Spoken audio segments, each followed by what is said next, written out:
ஒரு குர்ஆன் ஹதீஸை பின்பற்றுவதற்கு எத்தனை பார்வை, அத்தனை பேர் சம்மதத்தை வாங்கிட்டு தான் நம்ம ஒண்ணே செய்ய வேண்டி இருக்கிறது. திரும்ப திரும்ப திருமணத்தை பத்தி பேசுறோமே, ஏன் அதை பேசுறாங்க அப்படின்னு சொன்னா, இன்னைக்கு அவ்வளவு அனாச்சாரம் திருமணத்துல நடக்கிறதுக்கெல்லாம் என்ன காரணம்? நீங்களாவ கண்டுபிடிச்சிய?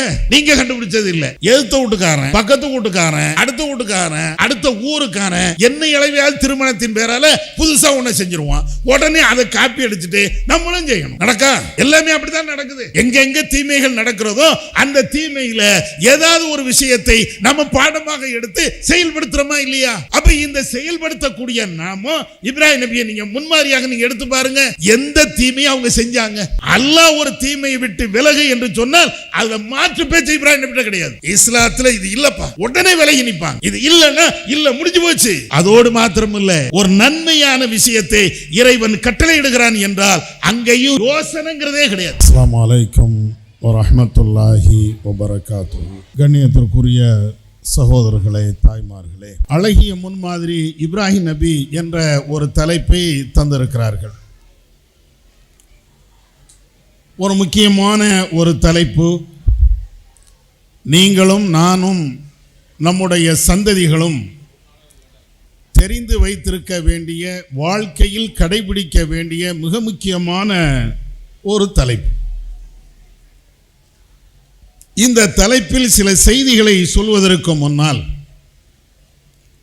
இப்ராஹிம் நபியை, அவர்களுடைய வரலாறுகளை நாம் ஏன் படிக்க வேண்டும்?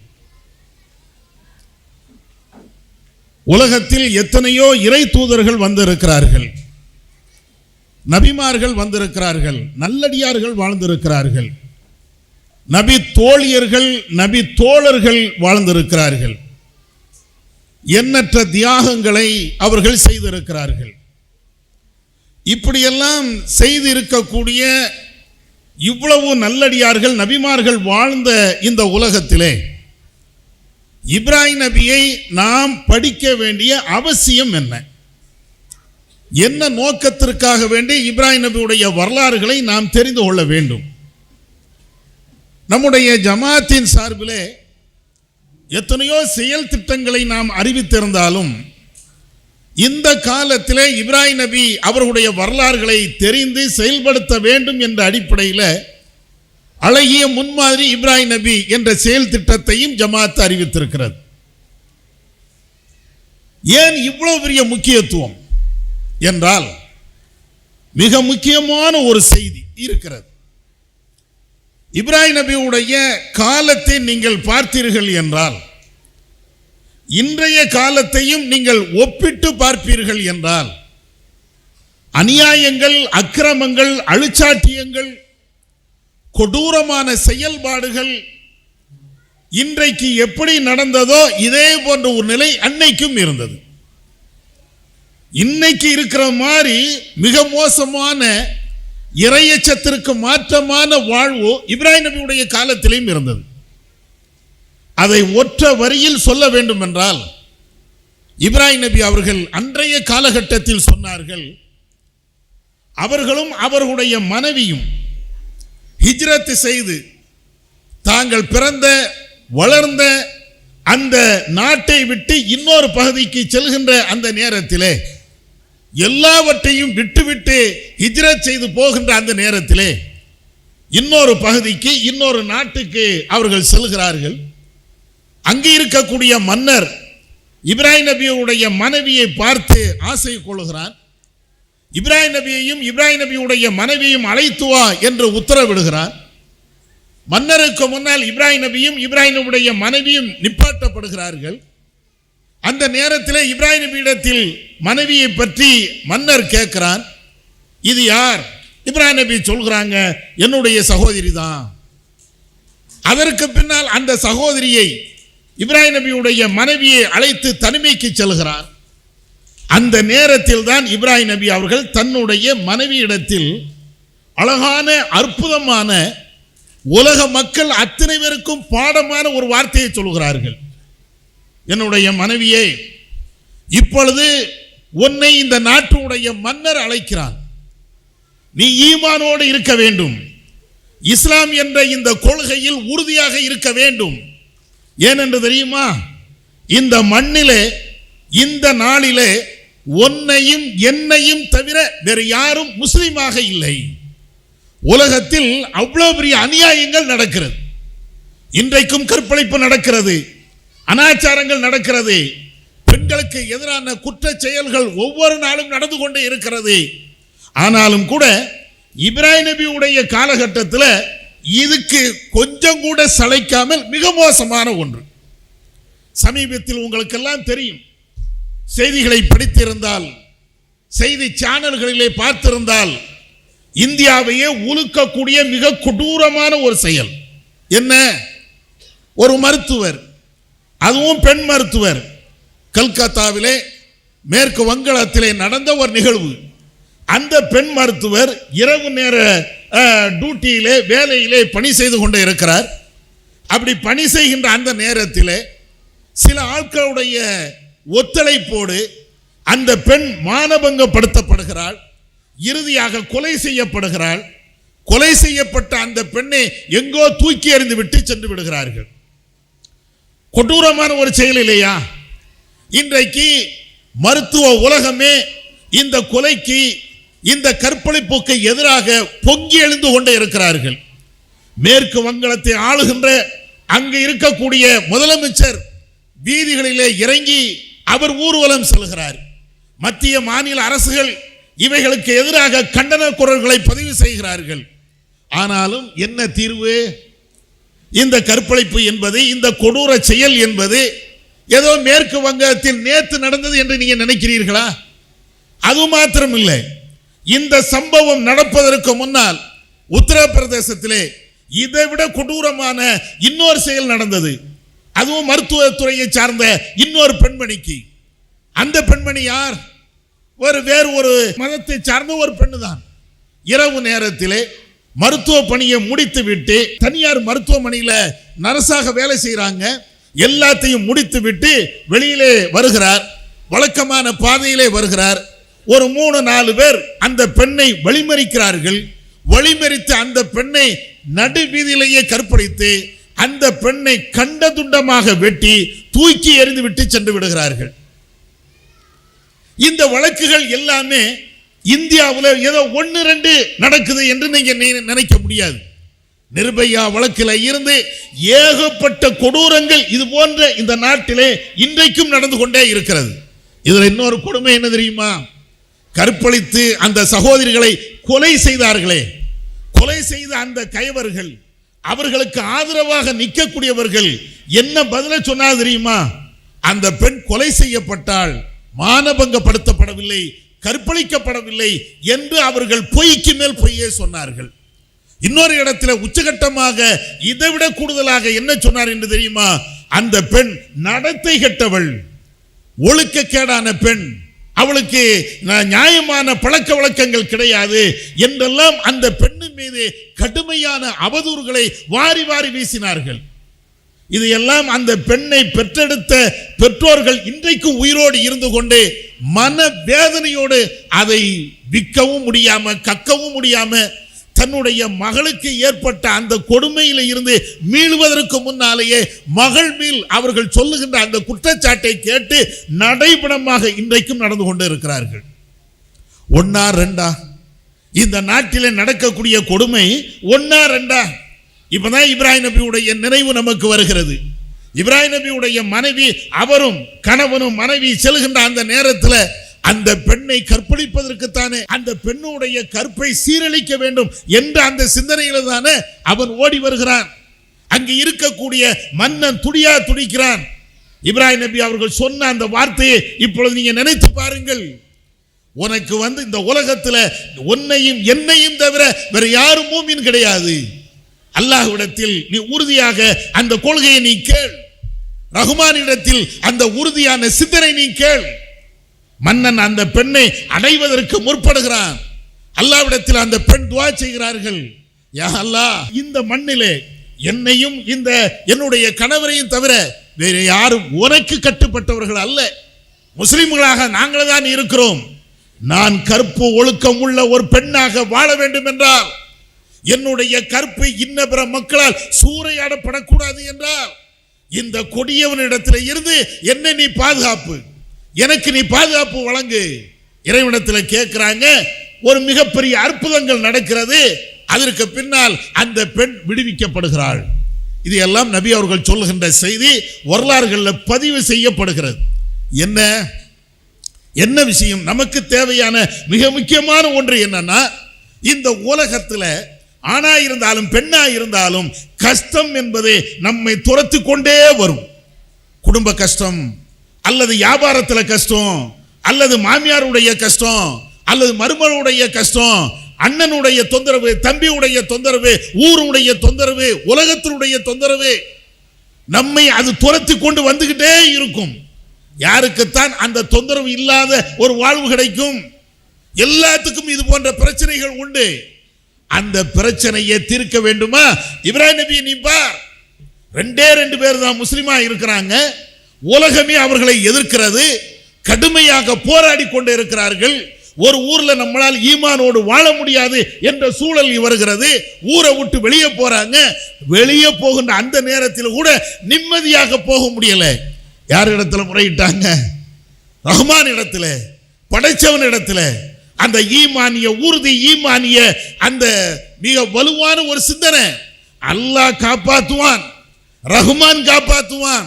ரஹ்மானை தவிர இந்த சங்கடத்தில் இருந்து நமக்கு காப்பாற்றுவதற்கு, நம்மை சீர்தூக்கி விடுவதற்கு யாரும் கிடையாது. இந்த நம்பிக்கை நமக்கு வருமா? நமக்கு வருமா? கணவனுக்கும் நமக்கும் பிரச்சனை, போடா அப்படின்ட்டு போயிடுறோம். மனைவிக்கும் கணவனுக்கும் பிரச்சனை, மனைவி வேண்டாம் தலாக் அப்படின்ட்டு போயிடுறான். பிள்ளைக்கும் தாய்க்கும் பிரச்சனை, தாயை நடு ரோட்டில் விட்டுட்டு இவன் பேசாம போயிடுறான். அடே, அல்லாஹ் மேல நம்பிக்கை வேண்டாமா? ரஹ்மான் மேல உள்ள நம்பிக்கை வேண்டாமா? ரஹ்மான் மேல உள்ள நம்பிக்கை இருக்கும் என்றால் தானே இந்த சங்கடத்தை அனைத்தையும் தாண்டி அல்லாஹ்விடத்தில் கூலியை பெற முடியும். இது ஒரு மிகப்பெரிய ஒரு பாடம். இப்ராஹிம் நபியுடைய வாழ்க்கையில அவங்க காட்டி தந்த வழிமுறைகள்ல அற்புதமான ஒரு பாடம். குறிப்பாக தாய்மார்களாக இருக்கக்கூடிய உங்களுக்கு இப்ராஹிம் நபியுடைய மனைவி சாராமா அவர்கள் காட்டிய அழகான ஒரு அற்புதமான ஒரு பாடமும் படிப்பினையும் இதோடு நின்று விடவில்லை. இன்றைக்கு உலகத்தில் தீமைகள், குறிப்பாக கொள்கைக்கு எதிரான தீமைகள் 1-2 இல்லை, ஏகப்பட்ட தீமைகள். நீங்க கண்ணை மூடி திறப்பதற்குள்ளால ஒரு அமைப்பை தொடங்கிடுவாங்க. அவன் ஒரு கொள்கையை சொல்லுவான். இந்த சைடு திரும்பினா ஒரு கொள்கை, இங்க திரும்பினா ஒரு கொள்கை, முன்னால போனா ஒரு கொள்கை, பின்னால போனா ஒரு கொள்கை. எல்லாரும் யாரு? எல்லாம் முஸ்லிம், எல்லாருமே முஸ்லிம். இன்னும் சொல்ல போனால் சில பேர் தௌஹீது என்ற பேர்ல ஏகப்பட்ட பிதாத்துகளை, அனாச்சாரங்களை, மார்க்கத்துக்கு விரோதமான சிறுக்கான காரியங்களை கூட இன்றைக்கும் நடைமுறைப்படுத்தி வருகிறார்கள். இவ்வளவு கொள்கை குழப்பங்கள் இந்த நாட்டு மக்களிடத்திலே, குறிப்பாக இஸ்லாமிய சமூகத்தினிடத்திலே இருக்கிறது. இதுக்கும் இப்ராஹிம் நபி தான் மிகச்சிறந்த ஒரு முன்மாதிரி. அந்த இப்ராஹிம் நபி அவர்கள் கொள்கை விஷயத்தில் எவ்வளவு கரெக்டாக இருந்தாங்க, நூல் பிடிச்ச மாதிரி இருந்தாங்க. அவர்கள் வைக்கக்கூடிய வாதங்கள், அவர்கள் பேசுகின்ற அந்த பேச்சுக்கள், கொள்கையில் அவர்கள் இருந்த நிலைப்பாடுகள், எவ்வளவு பெரிய கொள்கை குழப்பங்கள் வந்தாலும் தெளிவா நிற்பாங்க. கொஞ்சம் கூட ஆடி அசைஞ்சு இல்லை இதுவும் சரிதான் அதுவும் சரிதான், பாத்தியா ஓதலாமா, ஓதனா ஓதிட்டு போ, ஓதலானா ஓதாம இருந்துட்டு போ, இப்படின்னு சொல்லக்கூடிய கொள்கை இப்ராஹிம் கிட்ட இல்லை. மௌலூது ஓதலாமா ஓதக்கூடாதா, என்னப்பா அவன் என் அண்ணன் ஓதுறான், எனக்கு பிடிக்காதான், என்ன செய்ய, சரி அவன் கொள்கை அவனுக்கு, என் கொள்கை எனக்கு, இப்படின்னு சொன்னது கிடையாது. அதே மாதிரி வரதட்சணை கல்யாணத்துக்கு போகலாமா போகக்கூடாதா, என்ன செய்ய, அக்காவாச்ச, தம்பி ஆச்ச, மாமன் ஆச்ச, மச்சான் ஆச்ச, விட்டாச்சுன்னா உறவு செத்து போயிருமே, உறவை நம்ம சேர்ந்து வாழணுமே, அதனால என்ன அநியாயம் நடந்தாலும் போய்க்கிடுவோம், போய் அந்த பிரியாணியை போய் சாப்பிட்டா தானே நமக்கு உறவெல்லாம் கைகூடும் அப்படிங்கிறதுக்காக வேண்டி எவ்வளவு தீமை நடந்தாலும், எவ்வளவு அனாச்சாரம் நடந்தாலும் போய் தலையை காட்டிட்டு வரக்கூடிய சமூகம் நம்ம. இது மாதிரி எந்த தீமையா இருக்கட்டுமே, அட இதாவது பரவாயில்லை, தப்புதான். இதை விட கொடுமை என்ன, ஒரு பெண் வயசுக்கு வந்துட்டா அதுக்கு பூ புனித நீராட்டு விழாமா, அந்த நீராட்டுவதற்கு நம்ம தாய்மார்கள் எல்லாம் படையெடுத்து போறோம்.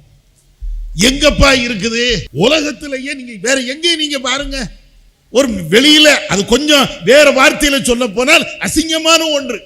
அதுக்கு புனிதம் என்ற பட்டத்தை கொடுத்துட்டு அதுலயும் போய் பிரியாணி போய் சாப்பிட்டு வரமே. என்ன தீமை நடந்தாலும் சரி, எவ்வளவு அக்கிரமம் நடந்தாலும் சரி, கண்ணை அப்படியே மூடிட்டு சரி சரி, நம்ம பெரியம்மா மகள்ல, நம்ம சின்னம்மா மகள்ல, எழுத்த விட்டு பிள்ளையில நம்ம போகலைன்னா என்ன ஆயிரும், நாளைக்கு பேசுவாங்களே, அவங்க முகத்துல போய் முழிக்கணுமே, எல்லாத்தையும் சொல்லிக்கிட்டு இத மாதிரி அநியாயங்கள்மான நிகழ்வுகள்ல நாம இன்னைக்கும் கலந்து கொள்றோம். இவ்வளவு பெரிய தீமைகள்ல கலந்து கொள்றது, கொள்கைக்கு மாற்றமாக நடக்கக்கூடிய விவகாரங்களை அதை ஆதரிக்கிறது, இப்படின்னு எல்லா விஷயமும் இருக்கா இல்லையா?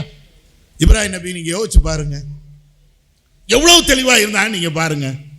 தன்னுடைய தந்தை அவர் வேற ஒரு கொள்கையில இருக்கிறார், கேட்கிறார், நேரடியா கேட்கிறார், என்னுடைய தந்தையே எதற்காக வேண்டி இந்த விக்கிரகங்களை எல்லாம் நீ எதுக்காக வணங்க வேண்டும்? அவைகள் பேசுமா? யார்கிட்ட கேட்கிறாரு? தந்தை இடத்துல. நீ உன்னை பிடிச்சி வணங்குற, ஏதோ இந்த மைக்க வணங்குற, அல்ல வேற ஏதாவது ஒரு பொருளை பிடிச்சி வணங்குற. அவர் என்ன கேட்கிறாருன்னா, நீ அதை வணங்கு, ஆனா வணங்குறதா இருந்தாலும் என் கேள்விக்கு பதில் சொல்லிட்டு போ. என்ன கேள்வி? அது பேசுமா? நீ கூப்பிட்டா பதில் சொல்லுமா? நீ அழைத்தால் பதில் சொல்லுமா? இப்ராஹிம் நபி கேட்கிறாங்க. அப்பதான் தந்தைக்கு கடுமையான கோபம் வருது, மகன் மேல, இப்ராஹிம் நபி மேல கடுமையான கோபம் வருது. இல்லம் தன் தகில அர்ஜுமன்னக, மவனே இது மாதிரி கேள்வி கேட்டுட்டு இருந்தான்னு வச்சுக்க, குர்ஆன் ஹதீஸை மட்டும் தான் பின்பற்றணும், இது குர்ஆன்ல இருக்குதா, இது ஹதீஸ்ல இருக்குதா, ஆயத்துல இருக்குதா, இப்படி எல்லாம் கேள்வி கேட்டேன்னு வச்சுக்க, கல்லாலேயே அடிச்சு உன்னை விரட்டுவேன். சொன்னது யாரு?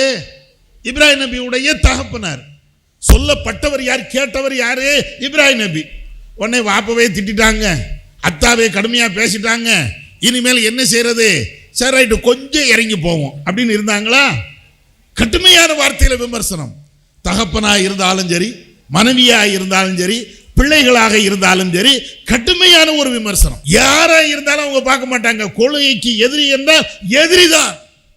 அவ்வளவு கடுமையாக பேசினார்கள். வரலாறுகள்ல இவ்வளவு நாம படிக்கத்தான் செய்கிறோம். இப்ராஹிம் நபியுடைய வரலாறுகள்ல இவ்வளவு நாம இன்னைக்கும் தெரிஞ்சுக்கிட்டு தான் இருக்கிறோம். அதோடு அவங்க விட்டு விடல. இறைவனுக்கு கட்டுப்படுதல் அப்படிங்கிறதுல இப்ராஹிம் நபியை விட்டால் வேற ஆளே கிடையாது. அல்லாஹ் அப்படி குர்ஆன்ல சொல்லி காட்டுகிறான். அஸ்லிம், அல்லாஹ் உத்தரவு போடுவானா இப்ராஹிம் நபிக்கு, இப்ராஹிமே அஸ்லிம், நீ கட்டுப்படு. இப்படி சொன்ன உடனே இப்ராஹிம் நபியுடைய பதில் என்ன தெரியுமா? கால அஸ்லம்து யா அல்லாஹ், அகிலத்தாருடைய இரட்சகனாகிய அல்லாஹ்வுக்கு நான் கட்டுப்பட்டு விட்டேன். அஸ்லிம்னு அல்லாஹ் சொல்லிட்டா, கட்டுப்படு அப்படின்னு சொல்லிட்டா, இப்ராஹிம் நபியுடைய வார்த்தை என்ன வார்த்தை தெரியுமா? அஸ்லம்து லிரப்பில் ஆலமீன், அகிலத்தாருடைய இரட்சகனுக்கு நான் கட்டுப்பட்டு விட்டேன். அப்படின்னா என்ன அர்த்தம்? அல்லாஹ் தொழுவுங்கிறான். இப்ராஹிம் நபி யோசிக்கவும் மாட்டாங்க, தொழுன்னா அடுத்த நிமிஷமே தொழுதுருவாங்க. நம்மள்கிட்ட தொழுன்னு சொல்லி பாருங்க, பால் அடுப்பில் கிடக்க, கத்தரிக்காய் வேவுதா வேவலையான்னு தெரியலையே, என் பிள்ளை இப்போ தானே ஸ்கூலில் விட்டு வரணும், 1008 விளக்கங்களை பேசுவோம். இப்ராஹிம் நபிட்ட அதெல்லாம் கிடையாது. அல்லாஹ் தொழுன்னாச்சுன்னா பால் அடுப்பில் கிடந்தா என்ன, புள்ள நடு ரோட்டில் நின்னா என்ன, முதல்ல தொழுக. அஸ்லம்து லிரப்பில் ஆலமீன், முதல்ல கட்டுப்பாடு. போய் பேசாதே அப்படின்னு அல்லாஹ் ஒரு உத்தரவு. இப்ராஹிம் நபி போய் பேச மாட்டாங்க. ஒரு பேச்சுக்கு அல்லாஹ் இப்படி ஒரு கட்டளை இடுகிறான் அப்படின்னு சொன்னா அதுக்கு மேல அவங்கள்ட்ட வாயில பொய் என்ற ஒரு வார்த்தை கூட வராது. அதான் இப்ராஹிம் நபி. நம்மள்ட்ட போய் பேசிடுவோம், ஏமாத்துவோம், பித்தலாட்டம் பண்ணியிருப்போம், பண்ணது கூட தப்பு என்று தெரிஞ்சாலும் கூட அதை நியாயப்படுத்தி பேசுவோம். ஏமா போய் சொன்ன, நான் ஏன் சொன்னேன் தெரியுமா, அது தெரிஞ்சா நீனா என்ன திட்ட மாட்டேன். ஏமா போய் சொன்ன, எங்க மாமி அங்க உட்கார்ந்துருந்தாங்கல்ல, அதனாலதான் கொஞ்சம் பொய் பேசினேன். எதுக்கு பொய் பேசுனது தப்பு, அது சரி, நான் தெரிஞ்சோ தெரியாமலோ பொய் பேசிட்டேன் அப்படின்னு வாயிலிருந்து ஒரு காலத்திலையும் வராது. அதை நியாயப்படுத்துறதுக்காக பல்வேறு பொய்களை அடுக்கடுக்கா சொல்லிக்கிட்டே இருப்போம். இந்த இப்ராஹிம் நபியுடைய வாழ்க்கை நமக்கு தேவையா தேவையில்லையா? நீங்க படிச்சு பாருங்க, ஒவ்வொரு நன்மையிலையும் நீங்க பாருங்க. தானம் கொடுங்கள் அப்படின்னா 1008 தடவை யோசிப்போம். இப்ராஹிம் நபிட்ட தானம் கொடுங்கன்னா என்ன இருக்குதோ கையில் கொடுத்துட்டு போயிடுவாங்க. இப்ராஹிம் நபியுடைய வரலாறு தான். இப்ப நமக்கு அது ரொம்ப தேவை. அல்லாஹ்வுக்கு கட்டுப்படுங்கள் என்று சொல்லுகின்ற பொழுது மாமனை பார்க்கிறோம், மச்சானை பார்க்கிறோம், மைனியை பார்க்கிறோம், எழுத்த வீட்டை பார்க்கிறோம், ஊர் ஜமாத்தை பார்க்கிறோம், தெருக்காரங்களை பார்க்கிறோம். ஒரு குர்ஆன் ஹதீஸை பின்பற்றுவதற்கு எத்தனை பார்வை, அத்தனை பேர் சம்மதத்தை வாங்கிட்டு தான் நம்ம ஒண்ணே செய்ய வேண்டி இருக்கிறது. திரும்ப திரும்ப திருமணத்தை பத்தி பேசுறோமே, ஏன் அதை பேசுறாங்க அப்படின்னு சொன்னா, இன்னைக்கு அவ்வளவு அனாச்சாரம் திருமணத்தில் நடக்கிறது, அவ்வளோ அனாச்சாரம் நடக்கிறதுக்கெல்லாம் என்ன காரணம்? நீங்களாவா கண்டுபிடிச்சிய? நீங்க கண்டுபிடிச்சது இல்லை. எழுத்த வீட்டுக்காரன், பக்கத்து வீட்டுக்காரன், அடுத்த வீட்டுக்காரன், அடுத்த ஊருக்காரன் என்ன இளவையாவது திருமணத்தின் பேரால புதுசா ஒண்ணு செஞ்சிருவான். உடனே அதை காப்பி அடிச்சுட்டு நம்மளும் செய்யணும். நடக்கா? எல்லாமே அப்படித்தான் நடக்குது. எங்கெங்க தீமைகள் நடக்கிறதோ அந்த தீமையில ஏதாவது ஒரு விஷயத்தை நம்ம பாடமாக எடுத்து செயல்படுத்துறோமா இல்லையா? அப்ப இந்த செயல்படுத்தக்கூடிய நாம இப்ராஹிம் நபியை நீங்க முன்மாதிரியாக நீங்க எடுத்து பாருங்க. எந்த தீமையை அவங்க செஞ்சாங்க? அல்லாஹ் ஒரு தீமையை விட்டு விலகு என்று சொன்னால் அதுல மாற்று பேச்சு இப்ராஹிம் நபிட்ட கிடையாது. இஸ்லாத்துல இது இல்லப்பா, உடனே விலகி நிற்பாங்க. இது இல்லைன்னா இல்ல, முடிஞ்சு போச்சு. அதோடு மாத்திரம் இல்ல, ஒரு நன்மையான விஷயத்தை இறைவன் கட்டளையிடுகிறான் என்றால் அங்கேயும் யோசனைங்கிறதே கிடையாது. நீங்க கொஞ்சம் கற்பனை பண்ணி பாருங்க. அடிக்கடி கேள்விப்பட்ட ஒரு செய்தி அல்லாஹ் குர்ஆன்ல சொல்றான். இப்ராஹிம் நபி அவங்க பேசுறதாக குர்ஆன்ல அல்லாஹ் சொல்லி காட்டுகிறான். மகன்கிட்ட பேசுறாரு இப்ராஹிம் நபி. என்ன பேசுறாரு? மகனே, இன்னி அராஃபில் மனாமி அன்னி அதுபஹுக ஃபல்லூர் மாதா தரா. என்னுடைய அருமை மகனே, உன்னை அறுத்து பலியிட வேண்டும் என்று நான் கனவு காணுகிறேன். நீ என்னப்பா நினைக்கிற? வாப்பா அத்தா பிள்ளைகிட்ட கேட்குறாங்க. உடனே பிள்ளை என்ன சொல்லுது? மகன் சொல்லக்கூடிய வார்த்தை என்ன தெரியுமா? ஃபஃபால் மா துமர் சதஜதுனி இன்ஷா அல்லாஹு மினஸ் சாபிரீன். அல்லாஹ் உங்களுக்கு எதை உத்தரவிட்டிருக்கிறானோ அதை நீங்க செயல்படுத்துங்க. கண்டிப்பாக நான் பொறுமையாளர்களில் ஒருவனாகத்தான் இருப்பேனே தவிர இறைவனுடைய கட்டளையை மீறுகின்ற, இறைவனுடைய கட்டளையை செய்யக்கூடாது என்று தடுக்கக்கூடிய ஒரு அயோக்கியனாக, ஒரு பாவியாக நான் இருக்க மாட்டேன். பொறுமைசாலியாக நான் இருப்பேன். தகப்பனாருடைய பேச்சு, பிள்ளையுடைய பேச்சு ரெண்டையும் நீங்க பாருங்க. இன்னைக்கு கற்பனை பண்ணி பாருங்க. நம்ம எல்லாம் இருக்கிறோம், இஸ்லாத்துல இருக்கிறோம். உங்க வீட்டை அல்லாஹ் காண்டி கொடுத்துருங்க அப்படின்னா பதில் என்ன வரும்? அல்லாஹ் அப்படி கேட்கல. ஒரு பேச்சுக்கு நீங்க நல்ல சொகுசா வீடை கட்டி வச்சிருக்கிறீங்க, நல்ல ஏசி மாட்டி வச்சிருக்கிறீங்க, சகல வசதிகளும் இருக்கிறது. உங்க வீடு இப்பதான் கட்டி புதுசா அங்க குடியேறி இருக்கிறீங்க. உங்க வீட்டை அல்லாஹ் காண்டி கொடுத்துருங்க அப்படின்னு ஒரு ஆள் சொல்லிட்டாரு. ஏன் அல்லாவே சொல்றான்னு வச்சுக்கிடுங்களா? ஒரு கற்பனைக்கு என்ன செய்வீங்க? கொடுப்பாக இவ்வளவு கொடுக்கறது தானே இவ்வளவு கஷ்டப்பட்டு வீட்டை கட்டி வச்சிருக்கிறேன். இது நம்மளுடைய வார்த்தை. ஆனா இப்ராஹிம் நபியா இருந்தா ஊடா என் மகனையா இருந்தாலும் எடுத்துக்க, நீ தந்தது. நான் உங்க வரும்போது எதையும் நான் கொண்டு வரல. இந்த உலகத்துக்கு வரும்போது இஸ்மாயிலை நான் கையோடு கூட்டு வரல, இஸ்ஹாக்கை நான் கையோடு கொண்டு வரல, என்னுடைய மனைவி ஹாஜரா அல்லது சாராவை நான் கையோடு கூட்டு வரல. உலகத்தில் வரும்போது தன்னந்தனியாக எந்த விதமான ஆடை இல்லாம நிர்வாணமாக எதுவுமே இல்லாம தான் வந்தேன். நீ தான் எல்லாத்தையும் தந்த. நீ தந்தவன் கேட்கிற, எடுத்துக்க, என்னனாலும் எடுத்துக்க. இப்ராஹிம் நபினா அதுதான். இப்ப இந்த பாடம் நமக்கு வேண்டாமா? இப்ராஹிம் நபி இடத்துல அற்புதமான ஒரு அழகான ஒரு முன்மாதிரி என்று இறைவன் சொல்லி தருகிறான்னு இந்த பாடம் நமக்கு தேவையில்லையா? எதை கேட்டாலும் உடனே கொடுக்கக்கூடிய, உடனே கட்டுப்படுகின்ற அந்த விஷயம்.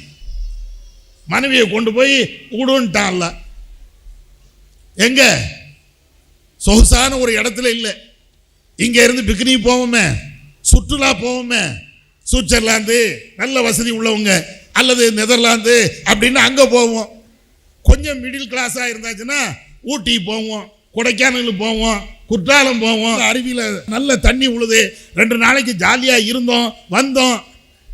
அது மாதிரி இடத்துல நம்ம மாப்பிள்ளை நம்மளை கூட்டு போகலையே, நம்ம அத்தா நம்மளை கூட்டு போகலையே, கூட்டு போகணும் அப்படின்லாம் சொல்லி வச்சிருப்போம்.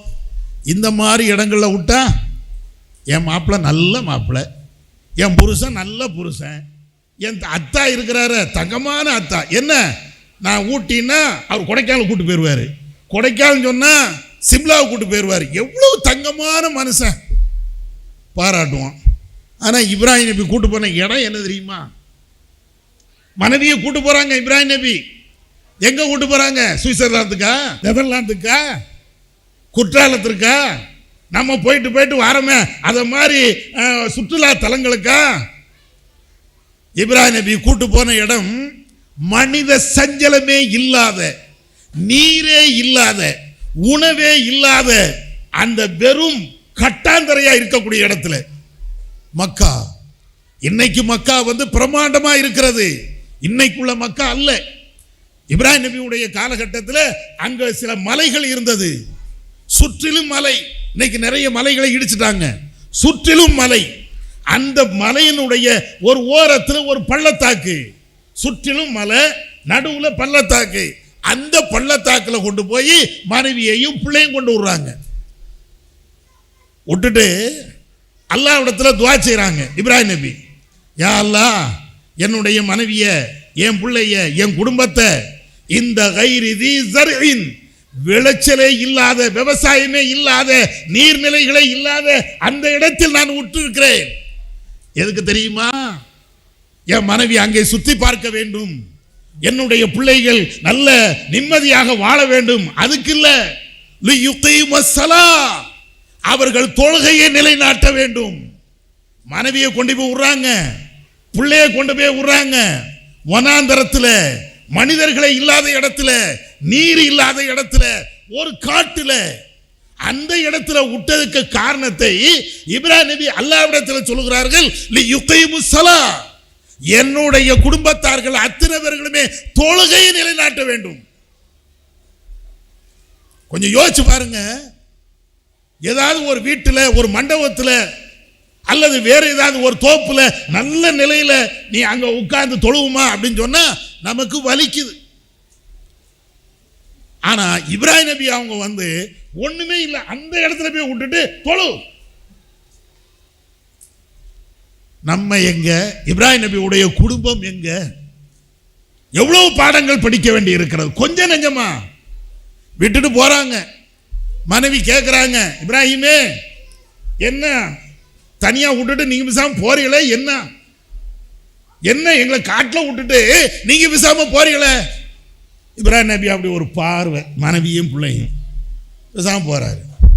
திரும்ப கேட்கிறாங்க, என்ன இப்ராஹிமே எங்களை விட்டுட்டு போறீங்களே, என்ன?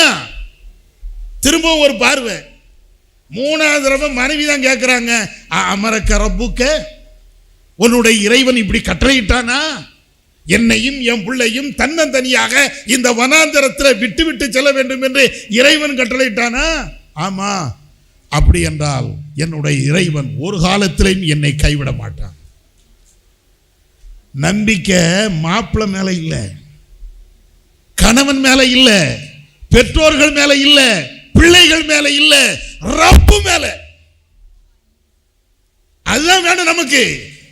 அட, இந்த உலகமே திரண்டு வந்தாலும் என் ரப்பு என்னை காப்பாற்ற வேண்டும் என்று முடிவெடுத்து விட்டான் என்றால் வனாந்தரம் அல்ல, எந்த இடத்தில் விட்டாலும் காப்பாற்றுவான்.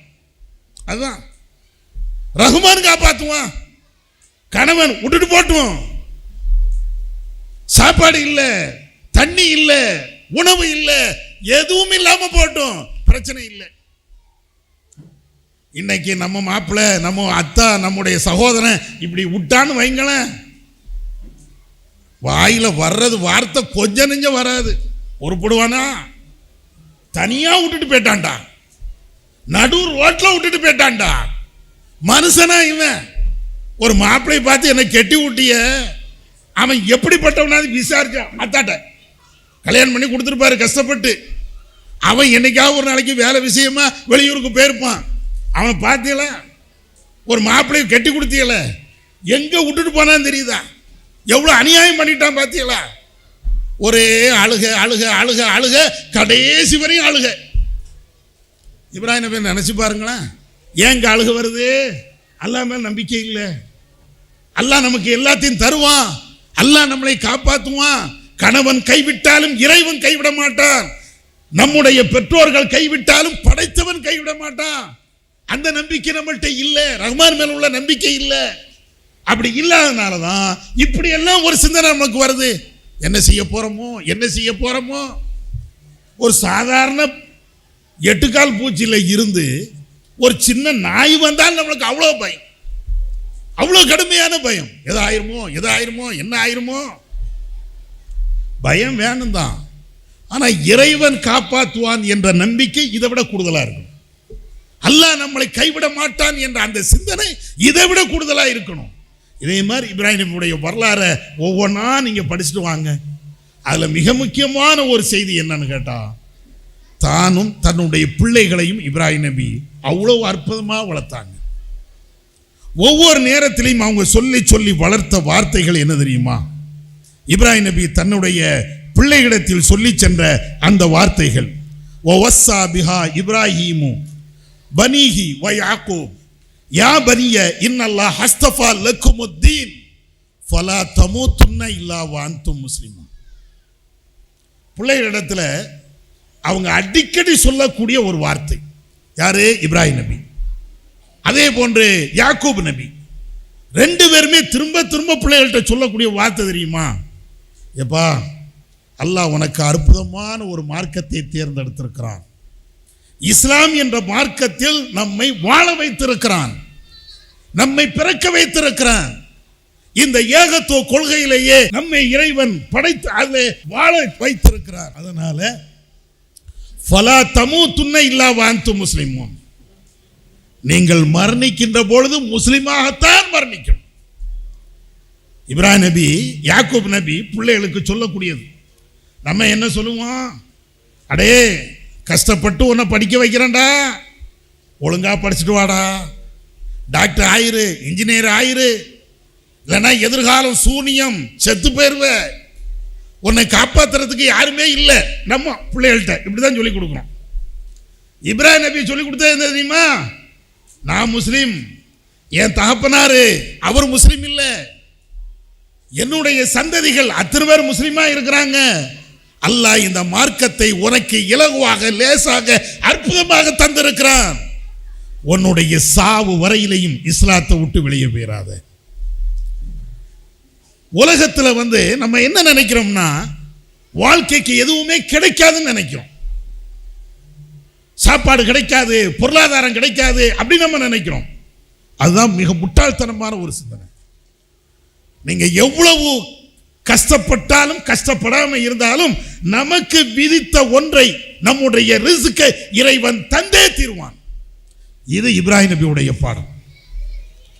நடுக்காட்டில் கொண்டு போய் விட்டாலும் அல்லாஹ் இப்ராஹிம் நபியுடைய பிள்ளைகளுக்கு ரிஸ்கை கொடுக்கலையா?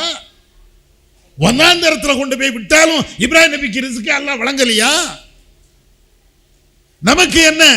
உலகம் உலகம் உலகம், காசு, பணம், பொருளாதாரம், செல்வம், கார் வேணும், பங்களா வேணும், பைக் வேணும், எல்லாம் அப்படியே நிக்க, அப்படியே எல்லாம் நமக்கு வசதியா இருக்கணும்.